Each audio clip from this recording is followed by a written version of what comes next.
اللہ من الشیطان الرجیم بسم اللہ الرحمن الرحیم۔ حضرات سامعین و ناظرین، آپ کے سامنے درس نظامی کے کورسز کا دوسرا سبجیکٹ ناو، اس کے متعلق آج بیان کروں گا۔ آج سبق نمبر 1 ہے علم ناو کا۔ تعریف اس کی ہے لغوی معنی طرف، کنارہ یا قصد کرنا، اور اصطلاح ناو کے اندر اس سے مراد وہ علم ہے جس میں ایسے اصول اور قوانین بیان کیے جائیں جن کے ذریعے معرب اور مبنی ہونے کے اعتبار سے اسم، فعل اور حرف کے آخر کے آلات جاننے اور انہیں ایک دوسرے کے ساتھ ترکیب دینے کی کیفیت معلوم ہو۔ وجہ تسمیہ یعنی اس کو نام رکھنے کی وجہ کیا ہے۔ نمبر 1، چونکہ ناو کا لغوی معنی طرف، کنارہ یا قصد کرنا ہے، اور اس علم میں کلمے کے آخری حرف کے بارے میں ہی بحث ہوتی ہے۔ نمبر 2، اس علم کے ذریعے متکلم، مفرد اور مرکب ہونے کے اعتبار سے کلمہ اور کلام ہی کا قصد کیا جاتا ہے۔ نمبر 3، جس نے سب سے پہلے اس علم کے قواعد مرتب کرنے کا ارادہ کیا تو اس نے نحوت کا لفظ استعمال کیا، جس کا معنی ہے میں نے قصد کیا، اس لیے اس کا نام ناو پڑ گیا۔ اس علم کا موضوع کلمہ اور کلام ہے۔ فائدہ اس علم کا یہ کہ انسان عربی عبارات لکھنے اور گفتگو کرنے میں ہر قسم کی ترکیبی غلطیوں سے محفوظ رہے۔ لفظ کا بیان، انسان جو تلفظ کرتا ہے اس کو لفظ کہتے ہیں، اس کا لغوی معنی پھینکنا ہے، اور اصطلاح میں سے مراد وہ بات ہے جو انسان کے منہ سے نکلے۔ لفظ کی 2 قسمیں، نمبر 1 بے معنی، نمبر 2 با معنی۔ نمبر 1 بے معنی، جیسے دیز، دانی، دام، روٹی، اسے مومل بھی کہتے ہیں۔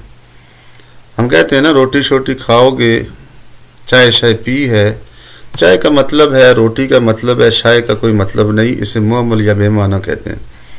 نمبر 2 با معنی، جیسے رجل آدمی، ماؤن پانی، تلمیذ طالب علم، اسے موضوع بھی کہتے ہیں۔ با معنی لفظ کو موضوع کہتے ہیں۔ اب با معنی لفظ کی اقسام، اس کی 2 قسمیں، نمبر 1 مفرد، نمبر 2 مرکب۔ مفرد وہ اکیلا لفظ ہے جو اپنا معنی ظاہر کرے، اسے کلمہ بھی کہتے ہیں، جیسے بستان باغ، ذہب وہ گیا، من سے۔ کلمہ کی تقسیم، اس اعتبار سے کلمہ کی 3 قسمیں ہیں، اسم، فعل اور حرف۔ آگے جا کے انشاءاللہ آپ کو میں اس کا پورا خلاصہ بتاؤں گا۔ اسم کا لغوی معنی نشانی یا بلندی، اور اصطلاح میں اس سے مراد وہ لفظ ہے جو اپنا معنی ظاہر کرے اور تینوں زمانوں یعنی ماضی، حال اور مستقبل میں سے کوئی بھی زمانہ اس کے ساتھ ملا ہوا نہ ہو، جیسے خبزن روٹی، روٹی ماضی میں بھی روٹی ہے، حال میں بھی، مستقبل میں بھی روٹی۔ حدیقتن باغیچہ، نجم ستارہ۔ نمبر 2 فعل کا لغوی معنی کام کرنا، اس سے مراد وہ کلمہ ہے جو اکیلا اپنا معنی بتائے اور تینوں زمانوں میں سے کسی ایک زمانہ میں اس کا کرنا یا واقع نہ سمجھا جائے، جیسے داخلہ وہ داخل ہوا، قرأ اس نے پڑھا، ینصر وہ مدد کرتا ہے یا کرے گا۔ نمبر 3 حرف کا لغوی معنی ہے طرف، اس سے مراد وہ کلمہ ہے جو کلمے دوسرے کلمہ کے ساتھ ملے بغیر اپنا معنی ظاہر نہیں کرتا اور کلام کی طرف میں واقع ہوتا ہے، جیسے من سے، اعلیٰ پر، الا تک۔ اب مرکب، مفرد اور مرکب 2 اقسام پڑھی تھی۔ تو مرکب کیا ہے؟ 2 یا 2 سے زیادہ کلمات کے مجموعوں کو مرکب کہتے ہیں، جیسے کتاب اللہ۔ اب کتاب اکیلی مفرد ہے، لفظ اللہ اکیلا مفرد ہے، لیکن دونوں کو ملایا تو مرکب بن گیا، اللہ کی کتاب۔ الصلاۃ فرد من اللہ، فرد من اللہ، نماز اللہ کا فرض ہے۔ مرکب کی اقسام، اس کی 2 قسمیں ہیں، مرکب مفید، مرکب غیر مفید۔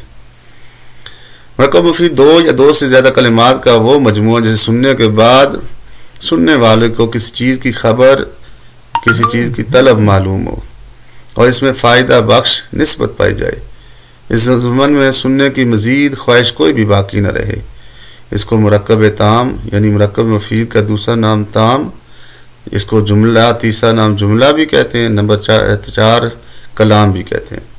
مفید مرکب مفید، مرکب تام، جملہ اور کلام، اس سے تعبیر کیا جاتا ہے. جیسے البستان جمیل، باغ خوبصورت ہے. اب بات مکمل ہو گئی، مزید سننے کی خواہش باقی نہیں ہے. اقرأ القرآن، تو قرآن پڑھ. اب اس میں بات بھی مفہوم واضح ہو جاتا ہے. جملہ کی اقسام، اس کی 2 قسمیں ہیں، جملہ اسمیہ، جملہ فعلیہ. جملہ اسمیہ وہ جملہ جس کا پہلا جز مسند الیہ، یعنی اس کا مطلب ہے جس کی طرف نسبت کی جائے ہو، اسے مبتدا کہتے ہیں. اور دوسرا جز مسند جس کو منسوب کیا جائے اسے خبر کہتے ہیں. مبتدا اور خبر دونوں کے آخر میں رفع ہوتا ہے، یعنی پیش ہوتی ہے، پیش کو رفع کہتے ہیں. جیسے المجتہد فائز، محنتی کامیاب ہے. الطالب جالس، طالب علم بیٹھا. ان مثالوں میں المجتہد اور الطالب مبتدائیں، فائز اور جالس خبر ہیں. اب جملہ فعلیہ دوسری قسم بنتی ہے، وہ جملہ جو فعل اور فاعل سے مل کر بنے، فعل کو مسند. اب پیچھے جملہ اسمیہ میں مبتدا کو مسند الیہ کہا تھا، اب یہاں پہ پہلا جو آئے گا اس کو مسند کہیں گے، فعل کو مسند اور فاعل کو مسند الیہ کہتے ہیں. جیسے ذهب التلمیذ، شاگرد گیا. یحرس الحارس، چوکیدار حفاظت کرتا ہے. ان مثالوں میں ذهب اور یحرس یہ فعل ہے، اور التلمیذ والحارس یہ کیا ہے؟ فاعل ہے. مرکب غیر مفید. مرکب مفید اب دوسری قسم آتی ہے، مرکب غیر مفید. 2 یا 2 سے زیادہ کلمات کا وہ مجموعہ جسے سننے کے بعد سامع کو، یعنی سننے والے کو پوری بات سمجھ نہ آئے بلکہ مزید سننے کی خواہش ہو. ریش و قلم، پین کی نب، کیا ہوا؟ ٹوٹ گئی. نہیں لایا ہے، نہیں پتہ، سننے کی خواہش ہے. ورق و کتاب، کتاب کا ورق. اب کاغذ، اس کتاب کے کاغذ کو کیا ہوا؟ پھٹ گیا، گم ہو گیا، رول ہو گیا، کیا ہوا؟ تو ابھی اسے سننے کی خواہش ہے. اسے مرکب ناقص اور جملہ ناقصہ بھی کہتے ہیں. اور اس کی اس اعتبار سے 5 قسمیں: مرکب اضافی، نمبر 2 مرکب توصیفی، نمبر 3 مرکب تعدادی، نمبر 4 مرکب مزجی، نمبر 5 مرکب صوتی. نمبر 1 مرکب اضافی، یہ وہ مرکب ہے جس میں ایک کلمے کو دوسرے کلمے کے ساتھ بتقدیر حرف جر میں لایا جائے، اور اس کے اردو ترجمے میں کا، کے، کی آئے. پہلے کلمے کو مضاف اور دوسرے کو مضاف الیہ کہتے ہیں. جیسے بیت اللہ، اللہ کا گھر. ان مثالوں میں کیا ہے؟ رسول اللہ، اللہ کا رسول. ان مثالوں کے اندر بیت اور رسول یہ کیا ہیں؟ مضاف، اور لفظ اللہ کیا ہے؟ مضاف الیہ ہے. مرکب توصیفی وہ مرکب ہے جس میں دوسرا کلمہ پہلے کی اچھی یا بری صفت بیان کرے اور اس کے معنی کی وضاحت بیان کرے. اس کو پہلے کو موصوف اور دوسرے کو صفت کہتے ہیں. اب موصوف صفت کے آخر میں ایک ہی قسم کا اعراب ہوتا ہے. اعراب کہتے ہیں زبر زیر پیش. اگر 2 زبریں ہیں تو دونوں پہ 2 زبریں. اگر 2 پیشیں دونوں پہ ایک جیسی. اگر 2 زیریں ہیں دونوں پہ ایک جیسی. زبر زیر پیش اگر ہے تو وہ بھی ایک جیسی ہوگی. اب اس اعتبار سے اس کی مثال بنتی ہے الغصن المثمر، پھلدار ٹہنی. طالب مجتہد، دونوں محنتی طالب علم. غصن اور طالب یہ موصوف ہیں، المثمر مجتہد یہ کیا ہیں؟ صفت ہیں. نمبر 3 مرکب تعدادی وہ مرکب ہے جو تعداد بیان کرے. جیسے احد عشر، 11، 23، 23 اور 11 سے لے کر 99 تک کے اسماء اعداد ہیں. مرکب مزجی وہ کلمات جو اضافت اور اسناد کے بغیر مل کر ایک کلمہ بن گئے. جیسے بالا بکو، ما دی کا رب، یہ بغیر اضافت کے بن گئے. بالا بکا ایک شہر کا نام ہے اور مادی کا رب ایک آدمی کا نام ہے. مرکب صوتی وہ مرکب ہے جس کے ساتھ کسی جاندار چیز کو بلایا جائے یا جاندار اور بے جان چیز کی آواز کو ظاہر کیا جائے. جیسے نخ نخ اونٹ کو بٹھانے کی آواز، غا کے کوے کی آواز، اخ اخ کھانسنے کی آواز. اب اس سارے سبق کے اندر اس کا نچوڑ اور خلاصہ یہ ہے کہ لفظ جو انسان جس کا تلفظ کرتا ہے اس کو لفظ کہتے ہیں. لفظ 2 طرح کا ہوتا ہے، یا با معنی ہے یا بے معنی. اگر با معنی ہے تو پھر یا وہ اکیلا ہے یا زیادہ ہیں.